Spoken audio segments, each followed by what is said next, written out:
Hello बच्चा लोग। आज का जो सेशन है वो एक बहुत ज़्यादा इंपॉर्टेंट सेशन है क्योंकि कल ही आपका पेपर है और बहुत सारे बच्चों का अभी तक लेटर वाला पार्ट कंप्लीट नहीं हुआ है। तो आप लोग को टेंशन नहीं लेना है। अगर आपका अभी तक लेटर वाला पार्ट कंप्लीट नहीं हुआ है, अगर अभी तक आपने लेटर प्रिपेयर नहीं किया है, इतने सारे लेटर को याद करना ये भी पॉसिबल नहीं है, तो मैं एक पहले तो आपको लेटर लिखने का फॉर्मेट समझा दूंगी, पहली बात। और दूसरी बात, उसके बाद मैं आपको ये बताऊंगी कि किस तरह से आप थोड़ा बहुत लिख कर भी एक 10 में एटलीस्ट, ये वीडियो देखने के बाद जैसा मैं बोलूंगी अगर वैसा फॉलो करते हो तो 10 में जो है 5 मार्क्स वो आपको आराम से आ जाएंगे। ठीक है ना, ये पक्की बात है, बिना विदाउट सारा लेटर याद किए हुए। चलो अब देखो, सबसे पहले मेरा यहाँ पे एक लेटर ओपन है, स्क्रीन पर आप लोग को दिख रहा होगा। इस लेटर में क्या लिखा गया है? इश्यू ऑफ शेयर सर्टिफिकेट, है ना। यहाँ पे शेयर सर्टिफिकेट इश्यू करना है, उसके रिगार्डिंग है। तो देखो कुछ चीज जो है ना वो हर एक लेटर में कॉमन है, चाहे वो इश्यू ऑफ शेयर सर्टिफिकेट हो, चाहे वो बोनस इशू करना हो, चाहे वो डिविडेंड इशू करना हो, चाहे वो इंटरेस्ट देना हो या वो इंटरिम डिविडेंड देना हो, कुछ भी अगर देना हो तो कुछ जो चीज है वो सब में कॉमन है। जो कॉमन है वो मैं आपको बता दूंगी, वो आपको बस याद कर लेना है, पहली बात। दूसरी बात, कोई जरूरत नहीं है सारी चीजों का वो जो कॉमन में बताऊंगी हर एक लेटर में याद करने का। कोई भी एक कॉमन डेटा, कोई भी एक लेटर का आप उठा के याद कर लो। कोई भी डेटा अगर याद नहीं होता है तो उसके अलावा आप ये कर सकते हो कि अगर आपके कोई पर्सनल कांटेक्ट में कुछ डेटा आपको याद है उसका भी यूज कर सकते हो। एग्जाम में क्या बोला जाता है कि आपको आंसर लिखना है, वहां पर जो आपने डेटा दिया है वो कितना सही है वो कितना गलत है ये चेक करने कोई नहीं जाता, बस आपको लेटर लिखना है। और लेटर लिखने में क्या है भाई, कुछ नहीं है। बचपन में लिखते थे लेटर कि हाँ कि हमें छुट्टी चाहिए, हमारी तबीयत खराब हो गई तो हम क्लास अटेंड नहीं कर पाए, फॉर्मल लेटर इनफॉर्मल लेटर, बस वही है। यहाँ पे आपको समझो, देखो सबसे पहली बात क्या होती है कि यहाँ पर जो टॉप होता है, ठीक है ना, ये वाला एरिया जहां पे कंपनी का नाम होता है और कंपनी का एड्रेस होता है और कंपनी का CIN नंबर होता है, इसको आप याद कर लो। कोई भी कंपनी जो आपको इजी लगता है या जो अभी तक आपने याद किया, मैं नहीं बोल रही हूं कि हर एक लेटर का हर एक कंपनी का नाम आपको याद करना है, जो भी आपको इजी लगता है या जो अभी तक आपने कुछ ना कुछ तो आपके दिमाग में होगा अभी तक, ठीक है ना, उसका आपको क्या करना है कि एक ये याद कर लेना है। Phone number, fax number, reference number, ये एक याद कर लेना है। यहाँ पे एक नाम आपको जयंत मोदी है, अभी हम अपार्टमेंट है, ये आपको याद करने का जरूरत नहीं। यहाँ पर अपना एड्रेस लिख देना, ओन एड्रेस लिख देना, कोई दिक्कत नहीं है, ठीक है ना। आपका आपका अपना घर का एड्रेस तो आपको याद होगा ना, वो एड्रेस लिख देना, वहां का पिन नंबर लिख देना, कोई दिक्कत नहीं है, ठीक है। अपना फोन नंबर लिख देना, फैक्स नंबर रैंडमली कुछ भी लिख देना ना भाई, 1 2 3 4 5 6 7 8 10, ऐसा जरूरत क्या है। रेफरेंस नंबर कुछ भी लिख दो ना, रैंडमली लिख दो, कोई दिक्कत नहीं है। वेबसाइट लिखना है, कोई भी वेबसाइट, कोई भी कंपनी का वेबसाइट का नाम याद होगा लिख दो। ईमेल नंबर लिख दो, डेट, जिस डेट में आप एग्जाम का पेपर दे रहे हो वो डेट आप लिख दो, ठीक है। इतना आप कर लोगे आराम से। ये सब का सब जो है ये इमेजिनरी है, समझ में आया। ये आपको कुछ भी याद करने का जरूरत नहीं है। कोई भी यहाँ का बस ये ध्यान देना कि रजिस्टर्ड ऑफिस का एड्रेस और ये आपका एड्रेस ये सेम ना हो जाए, है ना, बस ये चीज का आप ध्यान देना। कोई भी दो एड्रेस आप लिख दो, आपको आपके दिमाग में कोई भी अगर ऐसे दो एड्रेस है तो वो दो एड्रेस लिख दो। एक आपका एड्रेस होगा, एक मान लो कि आपका कोई रिलेटिव का या किसी का एड्रेस होगा, वो एड्रेस लिख दो। कौन सा एग्जामिनर आपका एड्रेस मैच करने जा रहा है, आपको बस लेटर लिखना है ना, लिख दो। कंपनी का नाम कुछ भी लिख दो, टाटा स्टील लिमिटेड लिख दो, कंफर्ट मोटर लिख दो, अंबानी अदानी कंपनी लिख दो, अरे कुछ भी कंपनी का नाम लिख दो, कोई दिक्कत नहीं है यहाँ पे। इसके बाद यहाँ पे क्या लिखना है आपको, सब्जेक्ट। सब्जेक्ट में भी आपको दिमाग लगाने की जरूरत नहीं है। सब्जेक्ट में आपको क्या करना है कि जो लेटर आपको लिखने बोलेगा, बोलेगा शेयर इशू करने के लिए, शेयर सर्टिफिकेट इशू करने के लिए, बोनस इशू करने के लिए, डिविडेंड देने के लिए, जो भी आपको सब्जेक्ट बोलेगा वो सब्जेक्ट यहाँ पे आपको सब्जेक्ट में लिख देना है। उसके बाद डियर सर लिख देना है। इतना आपको याद करके रखना है। एग्जाम में मत सोचने लगना कि फैक्स नंबर क्या लिखे, टेलीफोन नंबर क्या लिखे। अपने दिमाग में एक fax number, telephone number, mobile number, address सोच लो आप कि हाँ आप यही लिखोगे।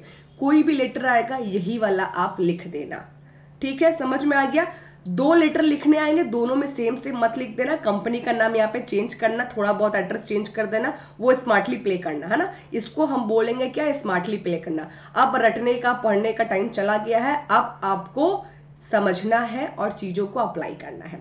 इसके बाद देखो यहाँ पे क्या बोला है, यहाँ पे शेयर सर्टिफिकेट इशू करना है, तो कंपनी इशू कर रही है, सर्टिफिकेट कौन देता है, कंपनी देती है। किसको देती है, शेयर होल्डर को देती है। तो क्या लिखेगी, this is inform you that as per the request application number, folio number जो भी देगा आपको, हम शेयर इशू कर रहे हैं। शेयर का फोलियो नंबर कितना है, एक इमेजिनरी मार्केट, इमेजिनरी नंबर्स हो गया ये आपका। फिर शेयर सर्टिफिकेट का नंबर, ये भी इमेजिनरी होता है। फिर फॉर्म कितना से लेकर कितना तक, ये भी इमेजिनरी होता है। टोटल नंबर ऑफ शेयर कितना, ये भी 100 है, आप 200 लिख दो, आप 500 लिख दो, क्या दिक्कत है, कोई दिक्कत नहीं है, खत्म। उसके बाद ये जो है, ये फिर से ये देखो, ये जो मैं टिक कर रही हूँ, it shall always be our endeavour to provide best of our service to you all at time, thanking you. ये भी आप याद कर लो, इस लाइन को रट लो, कोई भी लेटर आएगा चिपका देना है, ठीक है। योर फेथफुली, ठीक है, योर फेथफुली, इसको भी याद कर लो। यहां पे आप लिख दोगे, याद रखना फेथफुली कौन होगा, जो ऊपर में सबसे कंपनी का नाम होगा वो फेथफुली होगा। और यहाँ पे साइन किसका होगा, जो कंपनी का, यहाँ पे आनंद लिखा है ना आपने, यहाँ पे कहीं लिखा है आपने, नहीं, हाँ, यहाँ पे कंपनी का जो भी होगा, जो ओनर रहता है, बोर्ड डायरेक्टर्स में जिसका नाम रहता है उसका नाम रहता है, बस। तो मैं ये चीज आपको बोल रही हूँ कि आप क्या करो, याद कर लो, समझ में आ जाए। ये एक चीज, ये एक पार्ट मैं फिर से आपको दिखा देती हूँ, मैं अलग कलर के पेन से, अरे भाई पेन आ जाओ, मेरा पेन ही नहीं आ रहा। चलो ये वाला पार्ट एक हो गया है ना, एक ये वाला पार्ट हो गया, सबसे टॉप का, एक राइट का, एक लेफ्ट का, इसको याद कर लिया। सब्जेक्ट जो है वो हो गया, डियर सर लिख के this is inform you to that, 2 line लिख देना है। एप्लीकेशन नंबर, फोलियो नंबर लिख देना है। उसके बाद ये एक चार्ट बना देना। चार्ट अगर प्रॉपर आपको याद नहीं हो रही है कोई दिक्कत नहीं है, थोड़ा सा दाएं बाएं भी चार्ट चलेगा। इट शॉल ऑलवेज बी, ये तो आपको याद रहेगा, और ये भी आपको याद है। बस अगर ऐसा कोई लेटर आ रहा है जिसके बारे में आपने पढ़ा ही नहीं है, आपको आइडिया ही नहीं है, बीच का बॉडी छोड़ देना। हम लोग इसको क्या बोलते हैं, स्टार्टिंग। हर एक लेटर में 3 पार्ट होते हैं, स्टार्टिंग, एंड और बॉडी। स्टार्टिंग पॉइंट जो है वो याद कर लो, एंड पॉइंट जो है वो याद कर लो, बॉडी जो है वो, स्टार्टिंग और एंड सारे लेटर में क्या होता है, सेम होता है। बस डिफरेंस क्या होता है, बॉडी में होता है कि जो क्वेश्चन पूछा जाएगा, मतलब जो लेटर आपको दिया जाएगा वो वहां पर लिखना है। तो वो आपको क्या करना है, बॉडी कुछ कुछ वर्ड्स को अपने से बना के लिख देना। इन दैट केस की अगर आपको बिल्कुल ही नहीं आ रहा है, छोड़ दो। अगर आप सिर्फ स्टार्टिंग के लेफ्ट राइट और एंड वाला पार्ट भी लिख देते हो ना, सब्जेक्ट तक भी लिख देते हो, डियर सर तक भी लिख देते हो, तो भी आपको 2 लेटर में, अगर 2 लेटर में ऐसा करते हो तो 10 में से 5 मार्क्स आपको आराम से मिल जाएगा, टेंशन मत लेना, पहला चीज। दूसरा देखो, यहाँ पे एक ऑल मैं लेटर लेके चलती हूँ, मैं आपको प्रूफ करती हूँ कैसे, मैंने जो बोला उसको मैं प्रूफ करती हूँ। अब यहाँ पे सब्जेक्ट क्या है, payment of dividend on equity share, यहाँ पे डिविडेंड पे कर रहा है। यहाँ पे देखो टॉप हो गया, यहाँ पे देखो एक आपका लेफ्ट हो गया, एक आपका राइट हो गया, समझ में आ गया। यहाँ पे कंपनी का नाम चेंज हो गया। आप कोई भी एक कंपनी का नाम याद करके रख लो। यहाँ भी एड्रेस, अरे आप अपना एड्रेस लिख दो, उसके बाद क्या कर देना कि अगर इसको दिक्कत हो रहा है तो अपनी मम्मी का नाम लिख देना और एक एक नंबर हटा देना। आपका यहाँ पे 12 है, आप यहाँ पे 13 कर दो ना, क्या दिक्कत है। लक्ष्मी निवास है, आप श्रीनिवास कर दो। इमेजिनरी खेलो इससे, ठीक है ना। ये एग्जैक्ट आपको टू द पॉइंट एकदम लिखने का जरूरत नहीं है। उसके बाद फिर क्या है आपका, डियर मैडम सर, ये वाला पॉइंट आपका आ गया, बॉडी आपका आ गया। यहाँ पे बोल रहा है कि डिविडेंड देना है, तो डिविडेंड यहाँ पे बताना होगा कि आपने ये इक्विटी शेयर लिया है, आपने इतना शेयर परचेस किया था, आपने इतना अमाउंट पे किया था, आपका शेयर का नंबर, जो इक्विटी शेयर है उसका नंबर ये है, और इस पे मैं आपको इतना % डिविडेंड दे रही हूँ, तो इतना अमाउंट में आपको डिविडेंड दे रही हूँ। बस हो गया, इतना समझ गए हो, आराम से लेटर लिख लोगे। देखो यहाँ भी फोलियो नंबर आ गया, शेयर कितना लिया है, डिविडेंड कितना मिल रहा है, सब कुछ लिखा हुआ है। फिर देखो लास्ट में यहाँ पे थैंकिंग यू, आपका सेम चीज आ गया, यहाँ भी फेथफुल, यहाँ पे सिग्नेचर, खत्म। एक और लेटर हम लोग ले लेते हैं इसको प्रूफ करने के लिए। ये लेटर किसका, पेमेंट ऑफ इंटरिम डिविडेंड। अरे भाई डिविडेंड और इंटरिम डिविडेंड जो भी होगा उसका लेटर सेम ही जाएगा ऑलमोस्ट। यहाँ पे देखो एक टॉप का पार्ट हो गया, यहाँ पे एक लेफ्ट हो गया, यहाँ पे एक राइट हो गया। बीच में सब्जेक्ट तक तो लिख देना है, डियर सर तक भी लिख देना है आपको। फिर आपका बीच में क्या बना, बॉडी बना। फिर वहां पे लिखना है कि सर आपने इक्विटी शेयर खरीदा था 20 तारीख को 2019 पे, आपको उसके ऊपर इतना इंटरिम डिविडेंड दिया जा रहा है, इतना % है, उसका अमाउंट कितना बनता है, इतना बनता है। ये चार्ट थोड़ा सा याद कर लेना, हर लेटर में ये चार्ट को चिपका देना। 4-5 कॉलम बना देना, एक आपका फोलियो नंबर दे देना, एक कितना शेयर इशू किया है, एक उस पर क्या अमाउंट है, ये सब। और लास्ट में फिर से फेथफुली और सिग्नेचर वाला पार्ट को चिपका देना, थैंकिंग यू लिख के। समझ में आया? एक और लेटर लेना है तो एक और लेटर ले लो। यहाँ भी देखो सेम हेडिंग है। उसके बाद अरे अरे अरे अरे यहाँ भी देखो सेम हेडिंग है, ठीक है ना।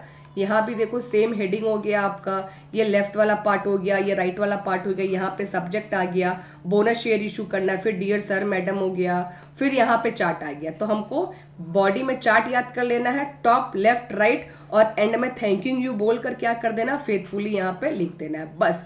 तो मैं क्या बोल रही हूँ, बॉडी छोड़ दो, अब पढ़ने का जरूरत नहीं है, जितना आपको पढ़ना था उतना पढ़ लिया। ये जो मैं कुछ चीजें आपको बोल रही हूँ वो आप याद कर लो। देखो यहाँ पे सेम चीज आ गया, ठीक है। और मुझे प्रूफ देने का जरूरत नहीं है, इतना आप लोग बस कर लो, इतना में आपका नैया पार हो जाएगा। Thank you.